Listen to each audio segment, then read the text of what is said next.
Sorry, Amina, you can kick off. Good morning, good afternoon to you all. And thank you for finding time to attend our webinar today titled Tourism in Ghana, Navigating the Bumpy Road Ahead. My name is Amina Kagwa. I'm the head of office for ENSafrica Ghana, and I head the corporate and commercial practice. I'll be your moderator for today's webinar. Please permit me, before we get into the discussion of the topic, to quickly introduce to you our firm, ENSafrica. ENSafrica is Africa's largest law firm with over 600 specialist lawyers. Over the many years of our existence, we have developed deep experience in doing business across the continent of Africa and beyond. Some of our lawyers are qualified in several jurisdictions and are therefore always able to assist in several countries if a client has businesses across continents. We also have very practical understanding of doing business in the countries where we have offices. In Ghana, we are a full service law firm. Our practice includes general corporate, which is right from incorporation to when you start operating. We provide company secretarial services, governance, to ensure that the company is compliant with its filings within the law. We are specialists in mergers and acquisitions, banking and finance, energy, which includes oil and gas, mining, labor and employment, telecoms, and general regulatory work across industry. We have a very strong commercial dispute resolution team with expertise in arbitration and other forms of dispute resolution, including court litigation. Now to today's topic, tourism in Ghana, navigating the bumpy road. What we are seeking to do is to look at the challenges that currently face the tourism industry in Ghana as a result of the COVID-19 pandemic. As you may be aware, the tourism industry plays a very key role in Ghana's development and contributes to both economic growth and job creation. It is estimated that in 2018 alone, the tourism industry contributed to at least 4.9% of Ghana's GDP, making it the fourth largest contributor after cocoa, gold, and oil. This is quite significant. With the onset of, before the onset of COVID-19, and if we all recall, Ghana saw an increase in international visitors to the country as a result of the 2019 Year of Return campaign.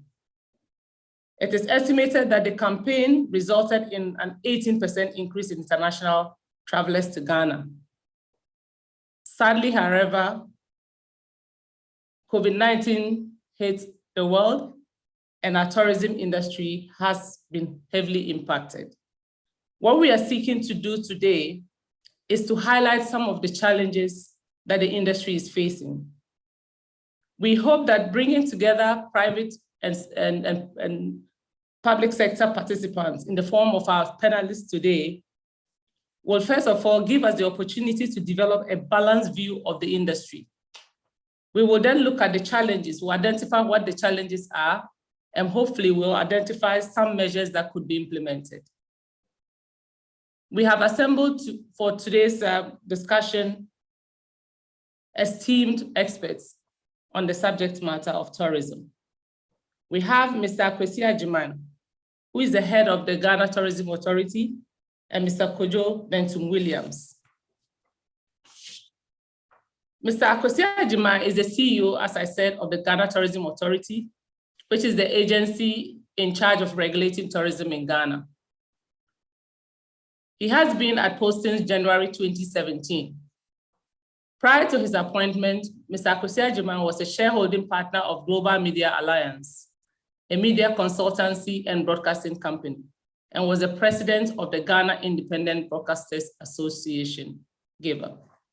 He holds an MBA in Marketing and Information Systems from Tulane University in Louisiana, United States of America, an MBA Merit Scholarship recipient. Mr. Ajima holds a bachelor's degree in Social Sciences and Master's in Public Administration from the University of Ghana. He has served on several boards. Since his appointment, Mr. Ajima has introduced and led several initiatives, including the Visit Ghana and See Ghana, Eat Ghana, Wear Ghana, Fail Ghana campaigns. He was a coordinator of Ghana's highly successful Year of Return program that I mentioned earlier, and is coordinating the 10-year Beyond the Return project celebrating African Renaissance. Mr. Ajima, you're welcome. Our second speaker, Mr. Benton Williams, is the founder and publisher of Africa's leading travel and tourism publication, Voyages Afrique Magazine and Media. He's a communication professional with over 12 years working in travel and tourism trade. His cross-cutting knowledge in the industry includes working as PR official at the Ghana Tourism Authority and press secretary to Ghana's former Minister of Tourism, Arts and Culture. He is currently the senior expert for communications in Africa for the United Nations World Tourism Organization and aide to the Secretary General. Mr. Benton Williams regularly contributes to a number of tourism publications and reports, including the annual Africa Tourism Monitor reports published by the Africa Development Bank, the New York University Africa House Journal, and Casa Africa's Encounter with African Journalists in Spain. He's a columnist in leading Spanish newspaper El País on African tourism. Mr. Benton Williams has worked closely with a number of African tourism ministers, convention bureaus, and CEOs of national tourism boards in Africa, as well as Africa's tourism private sector. Ladies and gentlemen, as you can see, we have assembled the best for you today. And without much ado, we'd like to set the ball rolling on the topic for today's discussion. Mr. Akosua Ajima, I will start with you. And before we get to the challenges, I would want to find out what, in your opinion, is the state of Ghana's tourism industry? All right, thank you very much, Amina, and good morning to all our viewers, listeners, and also to fellow panelists. Quite excited to be part of today's discourse. Hopefully there are learnings that we will pick up from here on ways that we can improve on the work that we do. Specific to the question that you've asked, I will say the industry is strongly rebounding, if I might describe it. Strongly rebounding after what was a devastating 2020 for us. I mean, we all know, like you rightly said, 2019 was a very good year for Ghana's tourism, where working together with other agencies, we launched the Year of Return, and that saw a significant increase in international arrivals. And the global average was around 6%. We were around 18%, and so that was quite significant. We entered 2020 with renewed vigor, with hope that our Beyond the Return 10-year project was going to help us sustain the momentum. Then COVID struck. Airports were shut down. Businesses went into lockdown, hotels near zero occupancy and the rest. And so we had a significant drop in international arrivals to around 358,000 for the year 2020. In domestic tourism arrivals also reduced significantly to around 280,000. And so if you add the fact that a lot of layoffs, people went to stay home, hotels, some of them shut down for a significant amount of time, then it was quite devastating.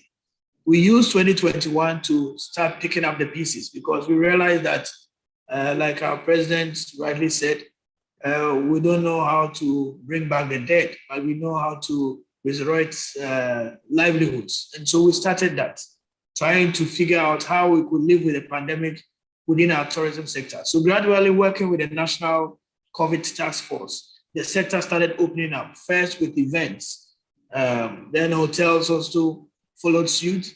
And then gradually we started working on new protocols for every subsector. And so, for example, if you take events, there were certain protocols that we put in place to enable us open up to a point where December in GH also became a huge hit in 2021.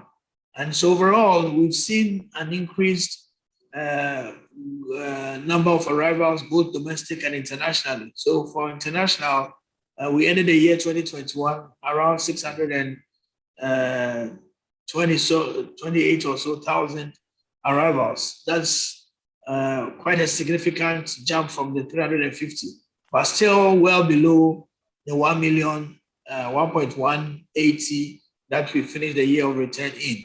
Our intention is that we gradually build back up and then also refocus on domestic and regional tourism. And with domestic tourism, we've already reached the 650,000 mark for the year 2021. That is also quite significant because we had launched a campaign, Share Ghana, Experience Ghana, Share Ghana, in June 2021 to really rekindle. Businesses have opened up, a lot of things are happening within the industry. And so I will say we are strongly rebounding. Thank you. Thank you, Mr. Agyemang. It's quite heartwarming to know that we're gradually regaining our tourism sector back. Mr. Benton Williams, what has it been like operating in Ghana's tourism industry? Thank you once again, and it's always a pleasure to be on the same platform as Mr. Agyemang. Yeah, and again to ENSafrica for this event and all people watching and listening to the show. I think that for me it's been quite a journey, and in terms of tourism, my own journey with respect to tourism and how things worked, is clearly defined with the Ghana's tourism industry, and much more so with the Tourism Authority, which I worked there for some years. Now, if you look at that period that I worked in Ghana's tourism sector, I was exposed to the regulations, the policy-wise, in terms of the private sector and what they are doing, and then what was known at the time to be, if you like, Ghana's stronghold, which is still the America's market.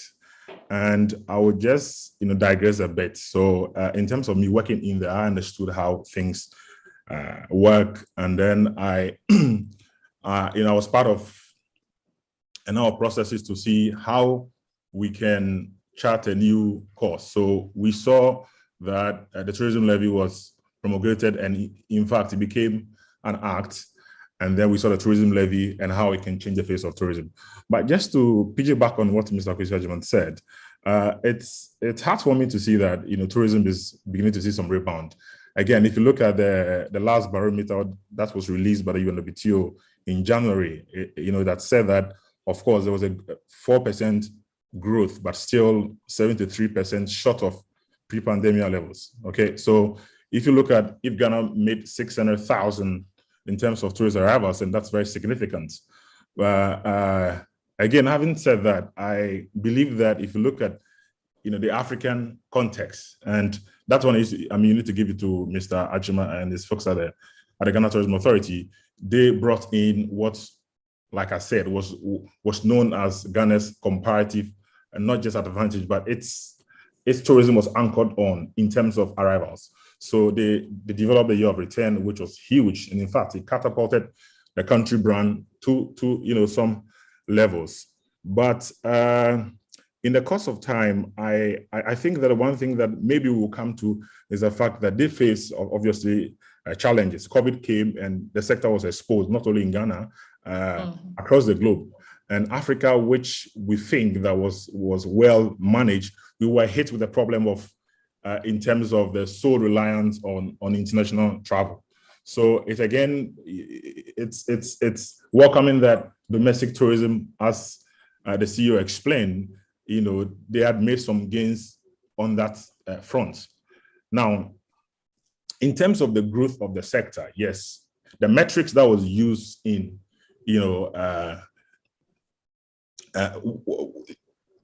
to measure its contribution, not just to the economy, but the sector itself, I think we may have to look at that, because yes, the growth in terms of arrivals, were great and all of that. But can we also look at in terms of operations? I know it's private sector, okay? And if you look at, Ghana with it, how do I put it? In terms of the arrivals to Ghana, you have business travel leading the pack, okay? But at the same time, you realize that there are a lot of factors that it is, hampering the growth of Ghana's tourism sector. Now, because tourism work is a transversal sector, there are things that the Ghana Tourism Authority, unfortunately, can't do nothing about. Okay, and I can cite, quite examples. You have infrastructure; they can do some bit of, they can do their bit. But if you look at the infrastructure in terms of even travel, because if you look at people in the sector, the private sector, and if you want to do, say, domestic tourism, the core element is transport and accommodation, which is very key. So it takes a chunk of its composition. So if we want to really develop tourism, we're doing our bets, and you cannot take it away from Ghana in terms of being seen as a home for Pan-Africanism, and we've well positioned ourselves in that space. But at the same time, can we look at the way that domestic tourism will be sustainable?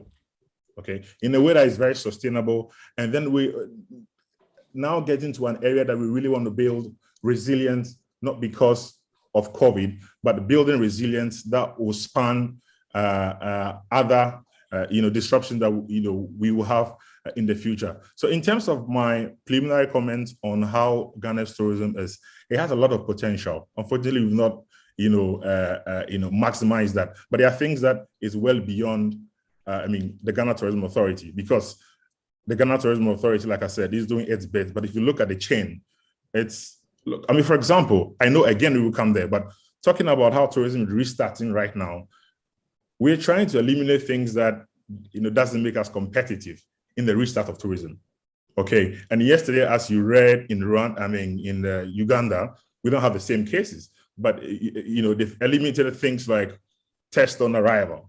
Okay, or we may have to look at some of the things. So it's a broad national conversation, and we need to position tourism in Ghana into a bigger picture as tourism, not just the numbers, and people can just talk about it. People like the GTA will say because they are mandated to do it, but the onus lies on policymakers with not just the commitment, but you also have to put in the resources that makes tourism something that will be part of our contribution, not just to the economy, but changing the lives of the people. So I think I'm going to stop here, and if there's anything to coming, I will. All right, thank you for that. Thank you. Maybe we should hear it from the horse's own mouth, the custodian of the industry, for us, Mr. Ajima. What are the challenges in your view? I know you've mentioned some of them, but I don't know whether you want us to finish today, because we could talk about challenges the whole day. But let me give us the very big. Okay, I'll give you the top. I'll give you the three main ones. But Cody, thanks so much. Your inputs, as always, very much on point on some of the things that you are observing and seeing. Having been part of the system before, I think you understand some of the issues even much better now. But I would say three key issues. One will be capacity. In the industry is a key challenge.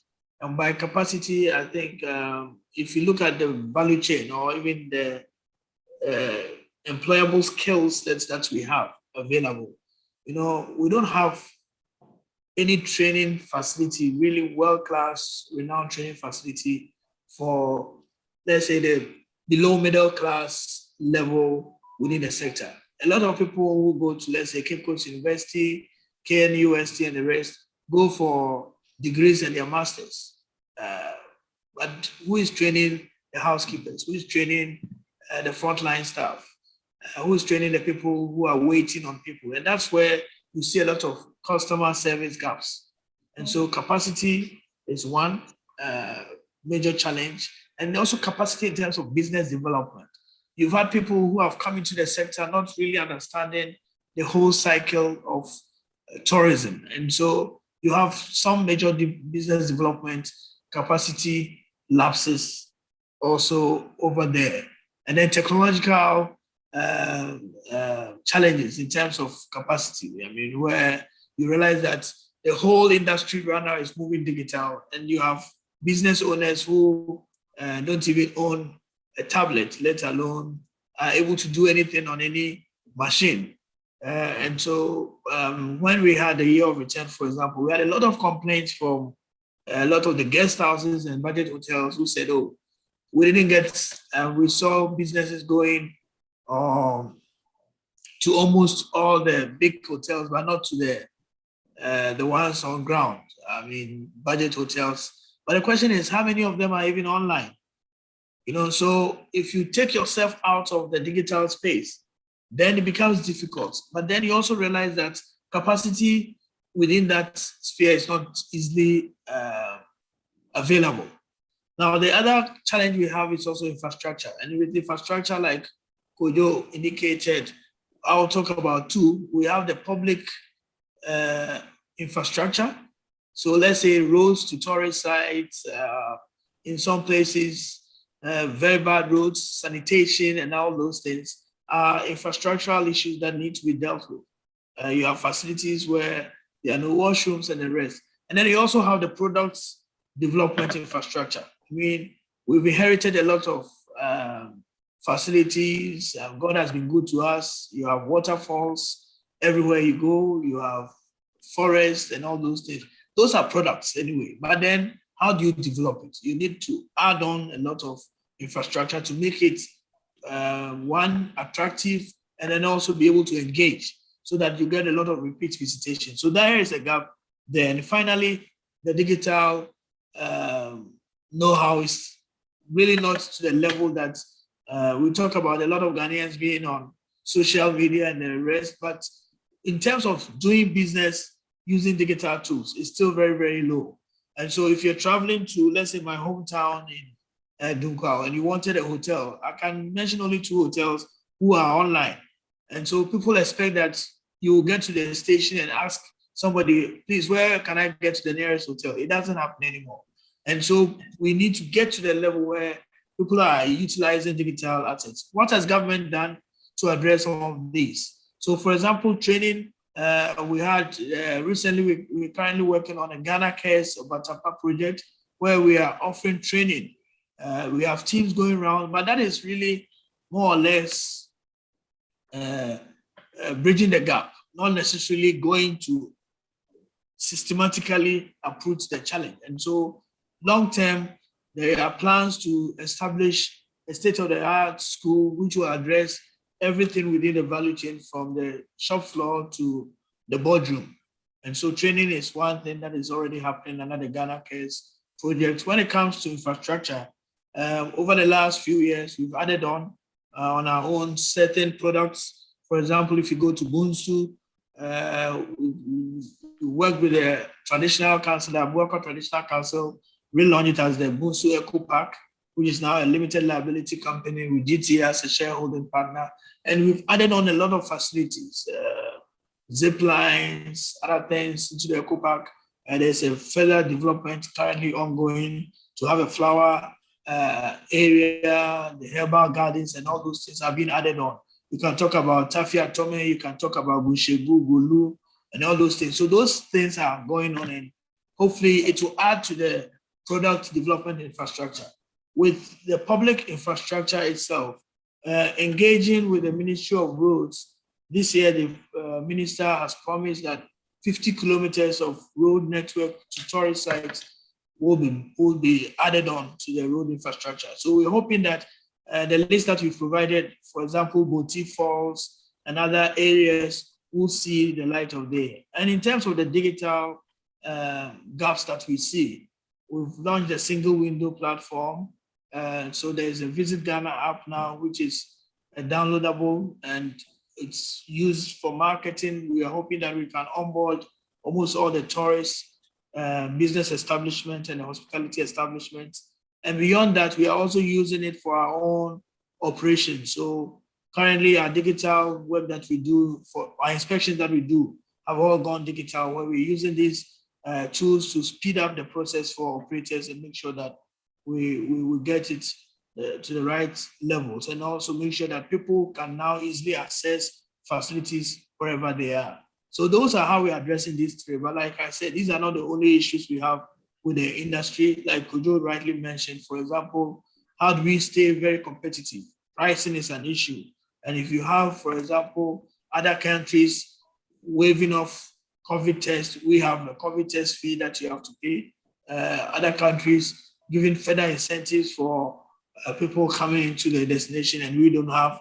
Those are some of the things. E-visa is a requirement that we need to work on. We've started that process because we have a lot of impulse travelers, people who sit down and say, oh, today is Thursday, this weekend I want to go to Ghana. In that case, you can never, because you have to go to the embassy, mail your, for example, if you're in the US, you have to mail your passport. And so the e-visa will give us that channel where people can easily apply for visas online, or even do the visa on arrival by just filling up a form. So those are some of the things that are challenging us, but we've identified them and we are addressing them. Hopefully, working with the private sector and stakeholders like yourselves, I believe we will get there. Thank you. Thank you, Mr. Agyemang. So, Mr. Benton Williams, I'll come to you, but as you spoke about local business, I mean, Ghanaian businesses, being the small businesses suffering, one thing that occurred to me is your outfit considering a local content regulation anytime soon? The industry is currently open, right? Okay, so if you speak on my outfit, I know especially you're talking about, Voyage Afrique, and we've been working with, Mr. Agyemang for since he started working at the Ghana Tourism Authority in terms of content, in terms of bringing information, to the travel trade and all of that. But with the UNWTO front, which Ghana is a member, there've been engagement to help member states to build their capacity for the recovery. But I want to touch on two things that Mr. Agyemang mentioned. But one thing I think that, of course, is a challenge, and so how do we make it an opportunity, is the fact that we need to have how do I say this? A consistent and robust plan, okay? Because I know we have a problem, even in the national conversation in Ghana, when it has to do with whether we can be, committed to the plan. But if you don't commit yourself to the plan, for example, they have the 7 pillars of the Beyond the Return, right? And again, the year of return, I think they have a document that guides that path. But if you don't have that document and you don't have consistency, then it's difficult for you to reap the benefit. Because in tourism as well, also, it takes at least 5 to 10 years sometimes to see some of the results. And I'll give you a classical example with the Seychelles Island, where they've been investing in the last 10 years in the Nordic market and Eastern European market. When travelers were not coming from their first or their traditional market in terms of UK and all of that, we saw Aeroflot. Aeroflot is a Russian airliner coming in twice in a week, and then having charters from Bulgaria and all of that. So I'm just buttressing the point that if we don't commit ourselves to the plan that we want to do, okay, in terms of Ghana's tourism, and we'll keep on changing it every time. And of course, every leader would like to change what they want to do, but the foundation should be something that we know that is part of it. Tourism should be part of the national conversation. The second thing I'd like to touch on is the e-visa. The e-visa is a major problem.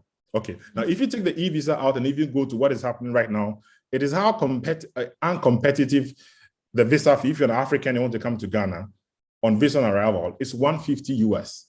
Now this thing, you know, Mr. Ajima don't have that power, or the Ghana tourism they don't have that power. If you look at it critically, what happens, apart from even going to pay that $150, you need someone to write you a letter. Imagine that. So if you put all of that, and you cannot wake up today and say, okay, I want to go to Ghana, but you have all these hurdles that you have to cross. It becomes a problem for them in marketing. You know, people think obviously that tourism is leisure, but if you look at all the blogs, it's something that we need to really invest in it. And the GTA cannot hit that so much because look, you have the Ministry of Foreign Affairs, you have Interior, and other agencies who have to let it work so that the end result, which will be the tourism thing that we all crave for, will be something that they can take it to the, you know, to the market and then, you know, use it as a pillar. So now, you know, just to come to my main point of what the private sector is trying to I mean, what we are trying to do, we are a media firm, and what we've been doing in the last years, you know, during COVID, we've used our platform to tell not just to tell the story, but to educate people about what's happening. He mentioned about the about case, you know, thing. We wrote series of pieces about what it can do. Again, you realize that if you don't, tourism and communication, they are bedfellows. So if you don't have that and people don't have access to this information, it becomes difficult to even birth the new entrepreneurs in tourism. You know, so that's what we are doing on our part. Now, if you look at the bigger picture, it will go again to the crux of the matter that we need to make tourism a national you know, conversation. That's why I was happy that when the president launched the year of return in the States, it gave it a certain traction. That's the thing that you want, but it ought to be consistent so that we will see that it's becoming part of it. And the fact that we need those training, you know, facilities, because tourism, as we know, is also technical. People ought to be trained, and it's how do you call it? Practical. Yes, we know you have your degrees, but to be at the front line, we need to ensure that we have these things that will help people to be, you know, not just competitive, but ready to serve. So in terms of what we are doing, this is what we can do. And what the sector itself, as a private sector, I believe that can also patch themselves. Let's also be fair that people can invest in, you know, things like training, because it's also business. You know, it's business. That's why you are going to a hotel in Ghana, and if you have to look at a hotel, which sometimes is you know, is considered even budget hotel in some quarters, you are paying a threshold between $100 and over. So I mean, the private sector ought to also come to the party to understand that we need to invest in the human resource base, but they need the facilities and they need the training institutions to help them, you know, make them prepared for the tourism market. Yes, that's one question that I wanted to ask about the institutions and making training available to not like Mr. Ajima mentioned, you can go to the university and get your degree, but what happens to the housekeeper in the hotel? How do they get up-to-date training? How do we make that market attractive to our local people? Because as I mentioned earlier, we know tourism does create jobs. So how do we sustain that and build that up as a country? Mr. Ajima, do you have any plans in place, or is private sector working with you to improve some of those facilities for training people in the sector? Yes, I think for training, what we have done, for example, when I mentioned the Ghana Cares Watapa training program, which is part of the skills revitalization, we do not do the training ourselves. We partner with private sector. I mean, some of the people who have the know-how in the industry, some consultants, and we go around. For example, we've identified 4 key areas for that: customer service, digital marketing, business development, And I think the last one is on product knowledge. So for example, when you take product knowledge, what we have done is to work with private sector on training frontline drivers. So the car rental companies, the drivers of the car rental companies, the tour buses, the taxis at the airport, they've all been taken through some level of product knowledge because they are the first point of call. Uber drivers, Bolt drivers, somebody comes in, picks an Uber and say, where is the nearest adventure park? And the person says, what is adventure? So we've taken them through the various products cycles we have in tourism. We're giving them handouts that they can refer to when they are asked certain questions. So it's more like the A to Z of Ghana. And that is happening. We have the customer service, and that is more for frontline staff, also ongoing. But like I indicated, long term, there are some facilities. The project approval that came from cabinet was that we need to adopt a PPP approach, where we do a private sector and a partner with the public sector.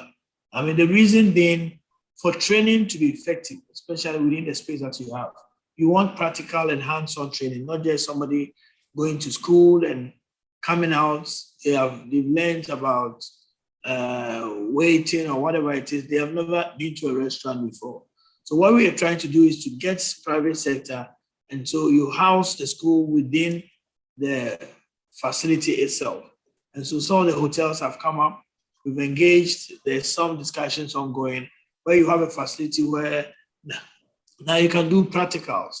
If you want to do learn how to lay beds and all those things, it's there already. You do it every day on an ongoing basis. There are clients who come in, and so you use it to also train people. So that is one area that we are looking to address.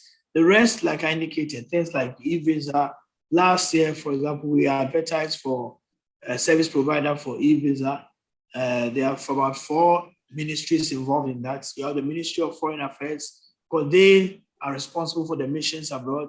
You have the Ministry of Interior, who oversee immigration, and then ourselves as an interested party are all at the table looking at how best can we address these things. Concerns have been raised on opening up, how do you track criminal elements? We've taken learnings from other countries who have done this over the years and how they've been able to put in place a robust system to check criminal activities and non-abuse of the system. So I believe the private sector holds a key.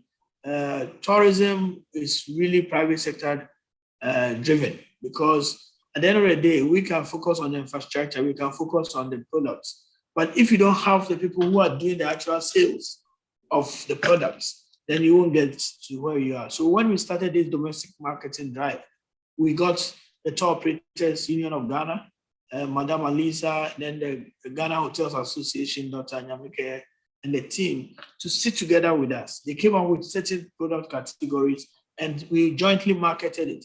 And we all saw the numbers go up. So it shows that if we put our minds to it and we work together, we'll be able to make the numbers that we are anticipating. Because right now, post-COVID, we still need to up our game when it comes to domestic tourism. And so we need a lot of activities, lots of events, lots of tourism has moved away from sightseeing.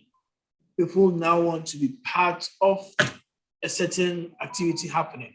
And so the site, I mean, time was when somebody would fly in just to come and look at the castle and go back, or come and see the Cancun walkway or the Independence Square. It doesn't happen. I mean, if there are people like that, just a few. They want to be embedded to the culture. They want to be embedded with the food of the people, activities like events. So for example, one of the new brands that we've relaunched December in GH, where in every December we pack up activities, we invite private sector to really come out, we put it on the map, on the calendar, we market it, sponsor some of them. It's really showing and giving us the numbers, because the spike that we see in December hasn't come out of nothing. It's just a concerted effort to market Ghana as a destination for Christmas. So people will come. If you go to Takoradi, the Western region, Sekendi, the carnivals that happen there. These are people, a lot of people have traveled from abroad and also even locally from Tamale, Kumasi, other places to just be part of that. And that is not by accident. It just didn't happen. It's just a concerted effort working with the private sector to promote these activities and in some cases hold their hands in terms of the protocols, in terms of funding, in terms of marketing support. Thank you. Thank you, Mr. Ajuma. And I will come back to ask about regulation and monitoring. But Mr. Benton Williams, I wanted to ask you to briefly, let us know what your opinion is as to whether the industry is well regulated. Do you think the laws that we currently have are enough to protect us as a country in terms of our tourism sites and everything, and the industry? I think that if you look at the Act 817, if I'm right, Mr. Ajuma, that act is it's a good legal document to change the sector.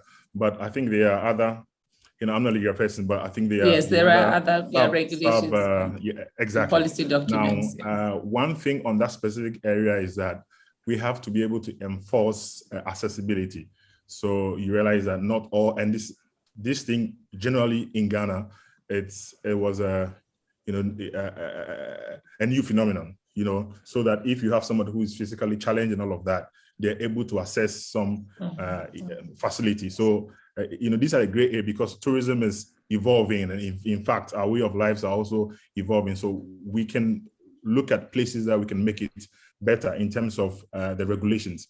And again, sticking to the regulations much more, I think that and this is just my humble opinion, we can be able to consciously breed new tourism entrepreneurs from the schools, okay? And for them to understand that tourism can also be a diversified field, because as it stands now, people who come from the university, other institutions believe that if you're not working in the in hotel or airline or the tourism board or something, then it's finished. But there's a lot of things coming out of that. In fact, one area again that I would suggest the Tourism Authority and the ministry to look at in terms of Ghana's strategic positioning was to look at things like birding, because bird is for a very high end in the industry that can help us. So regulation is fine. And one area that, look, we're doing a lot more, especially for North American market. That's our strength. But as it stands now, there's something that is not said. I've had the opportunity to work with the Tourism Authority and then engage with some of our foreign missions. There's always a thing of foreign missions and the tourism board. This is a fact. And sometimes they believe that, yes, this is a foreign service. But the interface between a traveler or even a business person or something, and if you don't have the requisite training, so it doesn't just happen just for the site, but the first line of people or people who interface with our potential travelers or visitors to Ghana, we ought to ensure that if, for example, the US is our strong market, we can begin by having some satellite offices, or so because if you go to South Africa, in Senegal, in Rwanda, they have these offices. Okay, we cannot do for all of it because of our resources, because these are all part of it. It doesn't just come that you see people coming to Ghana for December in GH. It's been effort upon effort. Now, if you take tourism and what they did with the year of return, like I said, it catapulted the brand equity of the country that ordinarily you have to pay millions and millions for. At the same time, they don't have enough resources. The GTA's budget is a paltry sum.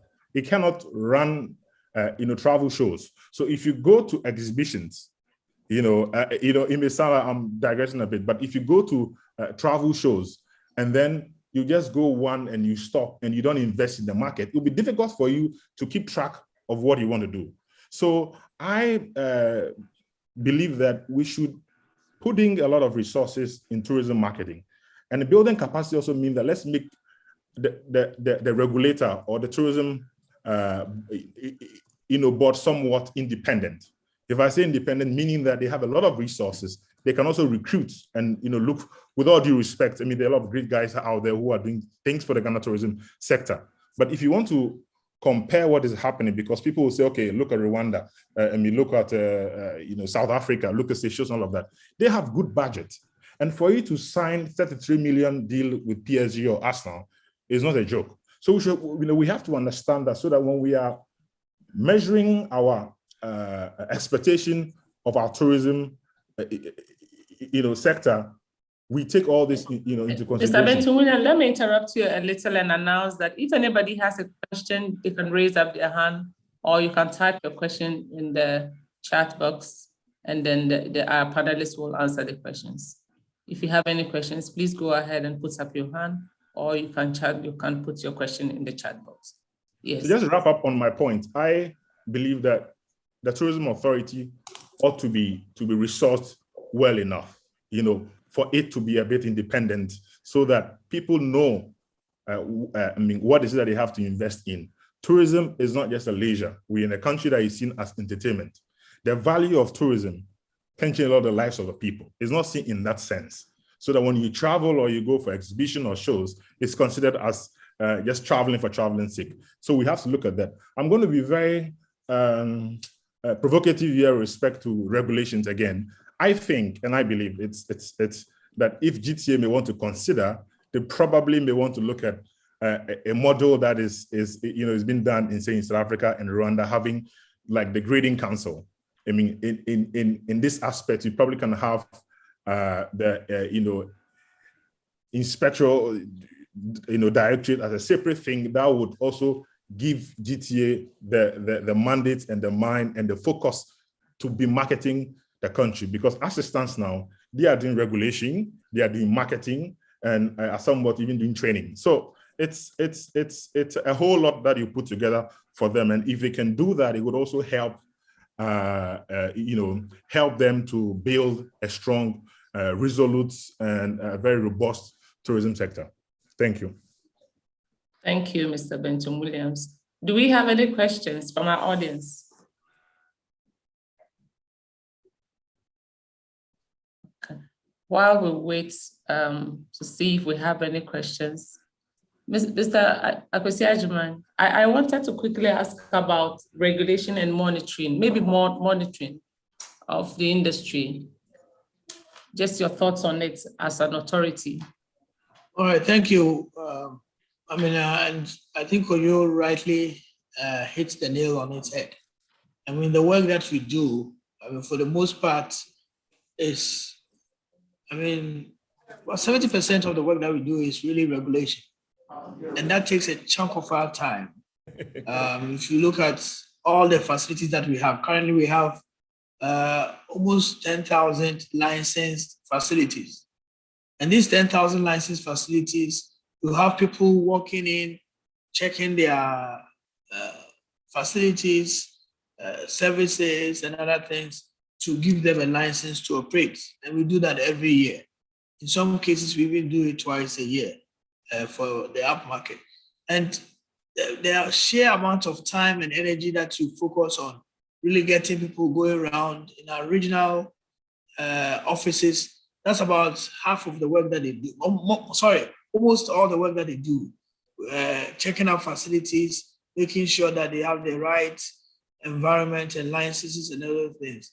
But in other jurisdictions, you have the grading council, like you said, which focuses on that, because really it's a competitive world out there. And if you are not out there pushing the brand, pushing the events, the meetings, the conferences and everything, you won't get the numbers. And you need those numbers to also support the businesses of tourism.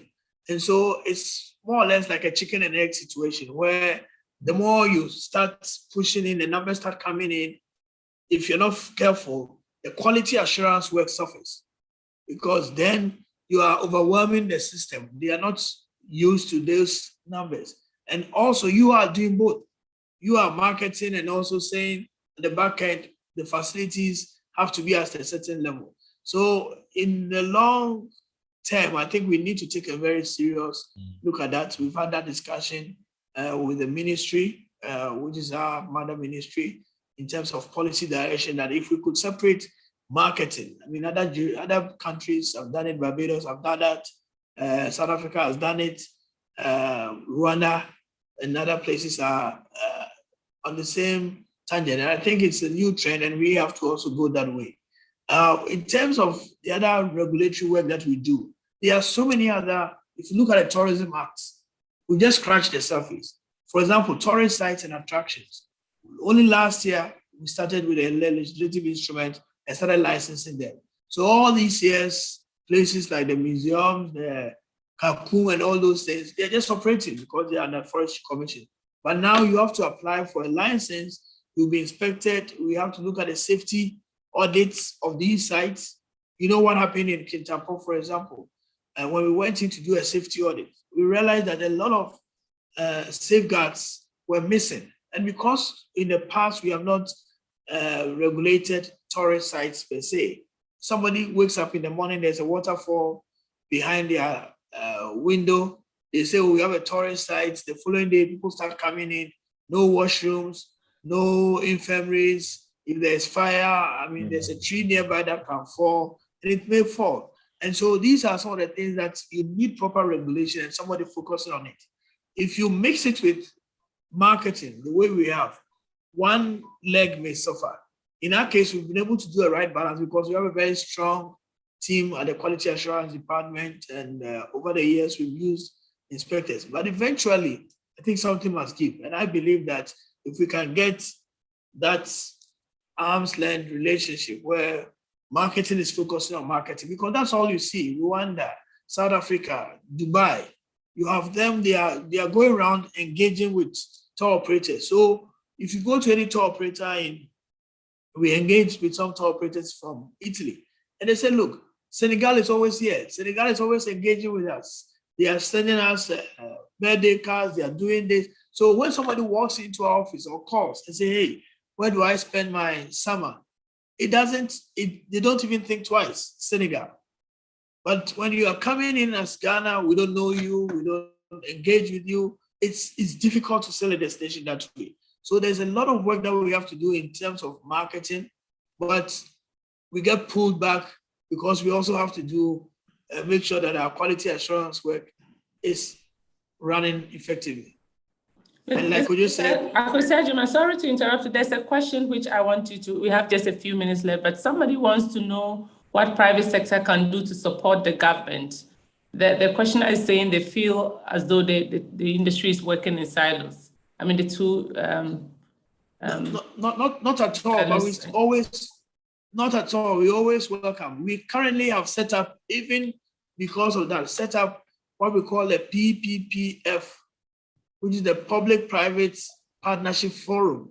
It's situated at the Tourist Information Center here in Accra, but you can send information to info@visitghana.com and we will link you up. We also have the private sector operators under the Ghana Tourism Federation, and we work with all of them. So for example, next month, we are having a next PPPF forum looking at tourism investments and partnerships and how can we improve upon that. So please get in touch, link up, go to our visitghana.com, send an email on social media. We are there. So there's actually another question, Mr. Ajiman, which says, will government be open to introducing some of them, the private sector players, to owners of foreign institutions so they can support with the marketing? We do that all the time, but we will be willing. I mean, for example, if when we go out for exhibitions and fairs, tour operators, marketing companies always come along with us, and they do a lot of the marketing. We actually, our marketing is just more of destination branding, making sure that Ghana is top of mind. But in terms of product marketing itself, who goes to Kakum, who is going to Nzulezu, is a private sector that do it. And all these DMCs and tour operators are people that we've been working very closely with to make sure that we get it there. But our doors are always open. Like I said, we have a secretariat at the Tourist Information Center, and it is to focus on things like that, making sure that the private sector are properly linked into the things that we are doing. I believe that we have just scratched the surface of our tourism. So many other things are coming up, adventure tourism in a different world. We have things that we have not marketed. For example, one day I was in my office, lady walks in and says, look, have you done a Fulani dinner on a mat before? And I said, what is that? He said, here in Nima, you can have that. You understand? But we are focusing more on the attractions, the waterfalls, the canopy walkways, but the little things that we have. People come here. Last week, I was talking to somebody from Dubai, and she was telling me when she was in Ghana, some of the things that she did. I mean, I could never imagine that learning how to cook jollof, for example, is a tourist attraction for somebody, something that would attract somebody to fly all the way. They could have done it online on YouTube, but they felt that they wanted to be in a kitchen, Hausa cocoa, and things that we take for granted over here. And so it's things that we are now starting to open up and say that, look, using digital opportunities that we have and technology, I think we can really, Mr. Kosyajiman, we have somebody who wants to ask a question. Deborah, are you able to unmute and ask your question now? Or were you the one who put up the question already? We're running out of time, but I'm keen to hear what Deborah has to share. I've answered some questions already. Yes, I've seen that. I'm not too sure if those were Deborah's questions. Yeah, I mean, I wanted to touch on what Mr. Ajiman said, and also the fact that at the UNWTO we launched the tour of African gastronomy, and the essence of it is the fact that, can you imagine traveling without eating? Okay, food has become, 20 years ago it was just a mantra for some few, sushis and bolognese and all of that. Now, like what he quite, narrated, my humble opinion is the fact that if we can have a team from the GTA, and maybe because GTA works with a lot of these other departments, that can also research and have things that will be part of the destination drive. Because once the tourism authority is showcasing and letting people understand that these are the things that we have here, it can be just not just a buzzword. Then the people will begin to look at it, because in tourism, like I said earlier, in terms of its opportunities, is married, and people look at it just as a leisure. So like he explained with this lady talking about having a Fulani dinner and having jollof and all of that. This is the power of gastronomy, and tourism is a core part of gastronomy. In fact, the food economy itself contributes significant, in the last check, about 35% to the a destination's tourism economy. So it's something Mr. Benton Williams, we are critically out of time. Okay. No, thank you so much. I just thought out. So really, this was good having you. I know this has been amazing, and thank you so much, Mr. Ajuma and Mr. Benton Williams. We know you are very busy people, and you found time to speak to us today. We are so grateful. This is not the end of it. We will keep interacting. We will introduce businesses to each other. Mr. Ajuma has said that his authority does that all the time. We as a firm are specialists in regulatory work and many other things that I talked about earlier. And so when you get, you have interactions with investors who are coming to Ghana, we are very happy to help with any type of work that they are willing to do, be it regulatory, be it even contacting government and trying to understand industry and different things that are happening. We are very happy to help. Thank you very much, ENS team. And then, it will be another time and we'll have you here again. Thank you. Thank you. Thank you.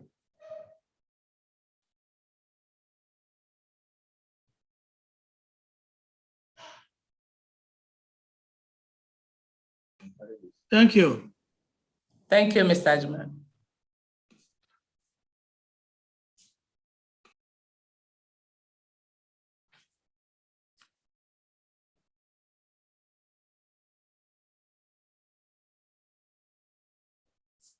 The project team can stay back if we still have time.